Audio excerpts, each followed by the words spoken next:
Vamos lá, continuando a nossa leitura. Estou aqui com este livro aqui, ó, livro físico agora, livro físico, do Orígenes Lessa, O Evangelho de Lázaro, um romance muito interessante da livraria José Olímpio Editora, coleção Agarana, se eu não me engano. Esta edição aqui, deixa eu ver de quando é, para a gente poder localizar. 1972. 1972. A ideia é trazer o Orígenes Lessa, né, que é um bom escritor, mas parece-me que está meio esquecido no nosso imaginário, né? No primeiro vídeo eu já descrevi, já fiz tudo, falei do Orígenes Lessa, as obras e tudo mais, e já comecei esta leitura. Aqui é aquele Lázaro, Lázaro da Bíblia mesmo, que foi ressuscitado pelo milagre de Jesus Cristo. Ele é um Lázaro angustiado e tudo mais. Imagine você ser ressuscitado, né? Deve ficar com muita coisa aí pendente. Voltando aqui agora na nossa leitura, estou começando o capítulo número 2. Vamos lá. E vou fazendo vou parando, vou lendo vagarosamente, vou refletindo. E se esse tipo de leitura te agrada, deixa o recado aí, deixa like e tudo mais. Vamos lá. Ó, fui moço e agora sou velho. Tive supremas alegrias. Aqui é um Lázaro já mais idoso, sei lá, 50, 60 anos, né? Digamos que distante do milagre aí, uns 20 anos, 30 anos, não é? Jesus Cristo já tinha terminado a história física dele na Terra. E o Lázaro está na reflexão do seu milagre. No primeiro capítulo ele falou que apareceu um tal de evangelho com o nome dele. Só que não foi ele que escreveu, é a galera tentando ganhar uma grana, como sempre acontece, em cima disso. E ele rasgou o evangelho, não sei se tem mais cópias, né? Vamos ver em seguida. Ainda tenho sobre supremas alegrias, espero tê-las sempre. Confio no meu Salvador, mas poucos homens terão vivido as horas difíceis que povoaram minha longa existência. Fantasma, por exemplo. O pavor que vi brilhar nos olhos daquele impostor foi quase uma constante em minha vida. O impostor é aquele cara tentando vender o livro, né? Não sei o que terá acontecido com a filha de Jairo, também ressuscitada pelo Mestre. Essa é uma outra passagem bíblica. O Jairo, Jesus Cristo fez essa. A menina estava morta ou estava prestes a morrer e o Jairo pediu para Jesus Cristo, segundo a tradição bíblica, pela filha dele. E Jesus, de longe, sem conhecer a filha de Jairo, me parece, né? Lá nos evangelhos tem. Ele mandou a sua bênção e tudo mais, e a menina viveu, ressuscitou, enfim. Então é uma história muito parecida com a de Lázaro. E ele faz uma pequena comparação. Ele disse: não sei o que terá acontecido com a filha de Jairo, também ressuscitada pelo Mestre. Viveu sempre numa aldeia apagada, quer dizer, longe ali, né? Não a conheci pessoalmente. É possível que a esta altura já tenha até morrido a sua segunda morte, talvez a morte definitiva, né? Muitos anos se passaram, mas quem morreu? De geral, o conhecimento e retornou à vida, coisa que em verdade não é tão comum, passa a figurar aos olhos da multidão como um ser à parte, não mais da natureza dos outros mortais. E imaginam realmente a angústia dele, né? Aquele que já morreu e voltou, acho que é uma espécie de ser à parte, né? Para os demais mortais. E ele diz: estamos vivos e eu estou, menos pela alegria de estar, que pela tristeza de não entender o mistério nem o merecer. A angústia dele, né?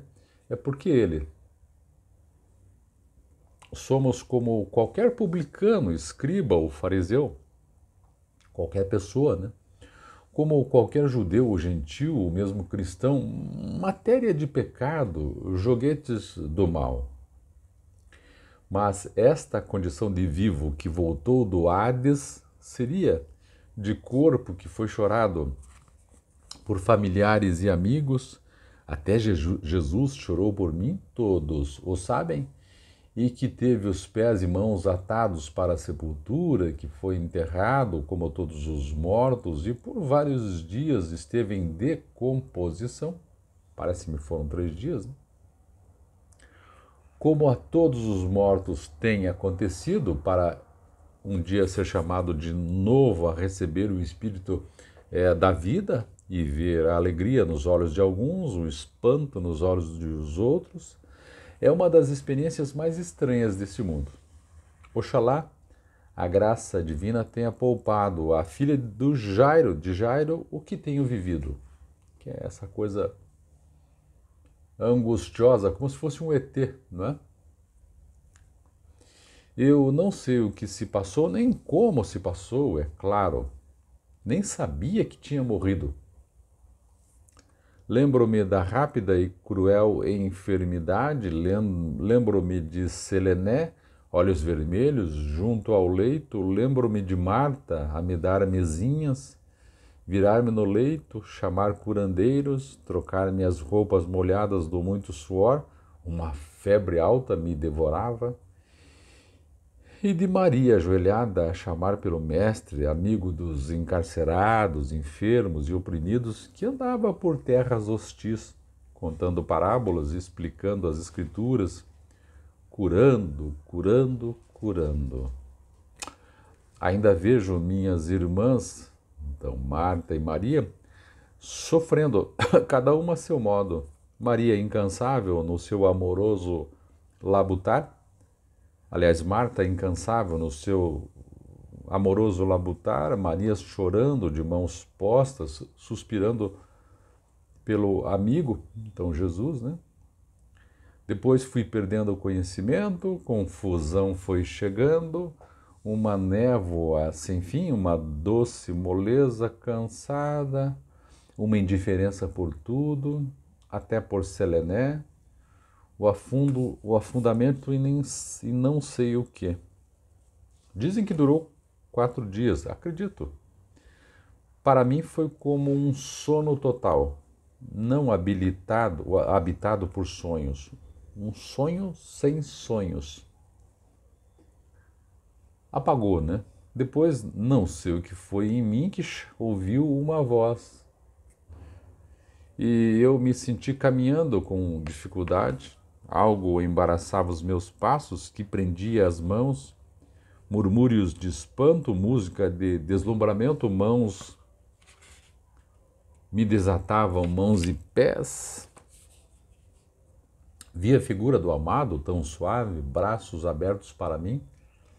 Os olhos de Maria pareciam salmos. Nos de Marta, a alegria assustada de quem não queria despertar de um sonho bom. A certeza de que não era sonho nos pescadores simples que seguiam Jesus.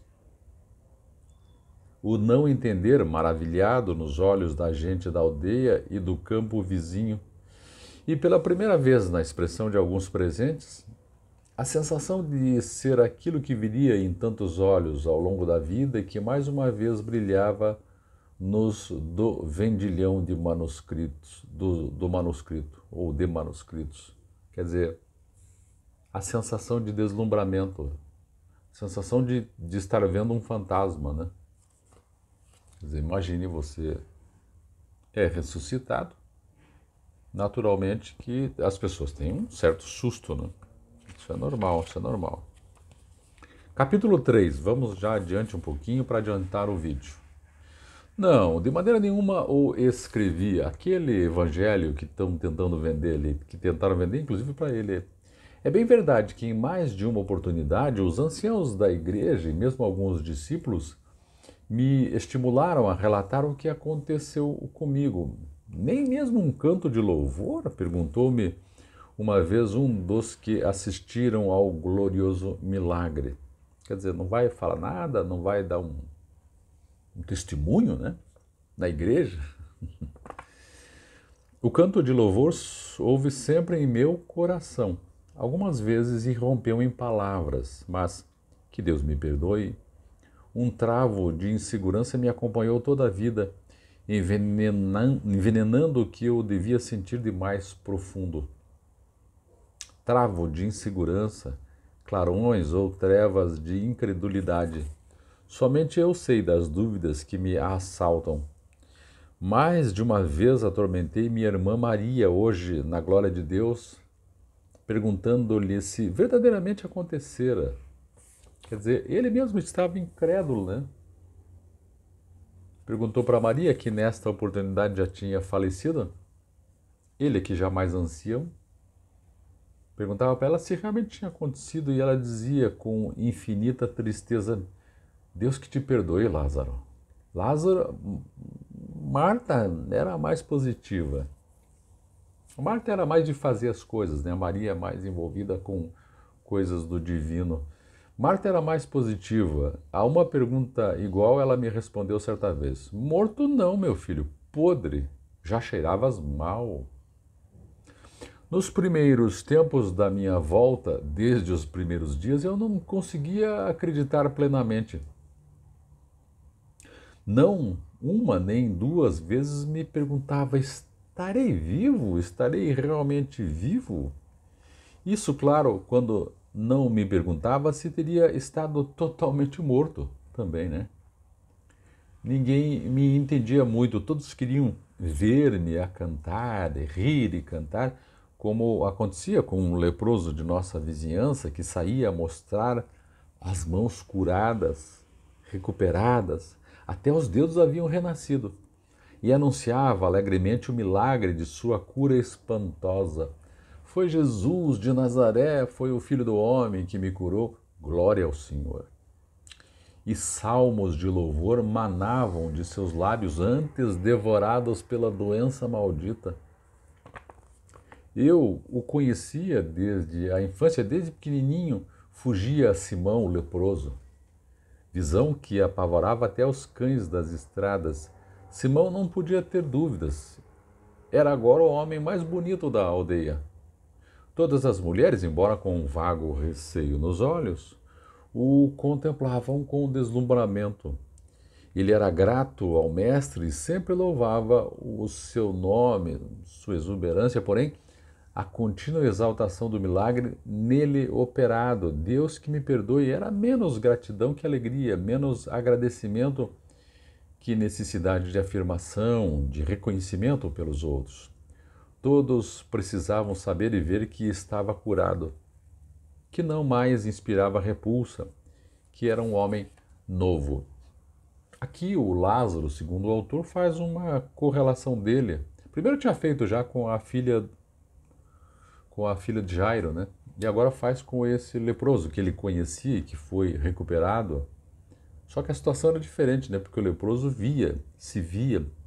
No caso do Lázaro, ele tinha morrido, ficou 4 dias, estava cheirando mal, ele já tinha entrado por sono eterno. Então, para ele, talvez seja diferente encarar essa cura e continuar louvando a Deus, maravilhado como o outro, ou como os demais, né? Continuando, mas ele sabia que antes era leproso. Durante muitos anos, ele vira o lento e repelente devorar do seu corpo pela enfermidade. Ele se vira corrido de todos, ele viu durante uma longa vida todos correrem dele. Fora muitas vezes apedrejado pelos garotos da aldeia quando se aproximava. Até eu, na minha inconsciência de menino, lhe atirava pedras. Era preciso agora que soubessem todos que todos vissem, todos reconhecessem o seu novo estado. Era para ele questão de vida ou de morte e não podia duvidar do que lhe acontecera. Os fatos clamavam. Já no meu caso era diferente. Eu não via a morte chegar. Eu não via a morte viver em mim como viver a lepra no corpo de Simão. Eu não sei o que aconteceu comigo durante meu tempo de morto, talvez por ter sido muito curto. E não era fácil aos meus amigos da aldeia e aos parentes mais chegados compreender o que imaginavam, tristeza ou timidez da minha parte.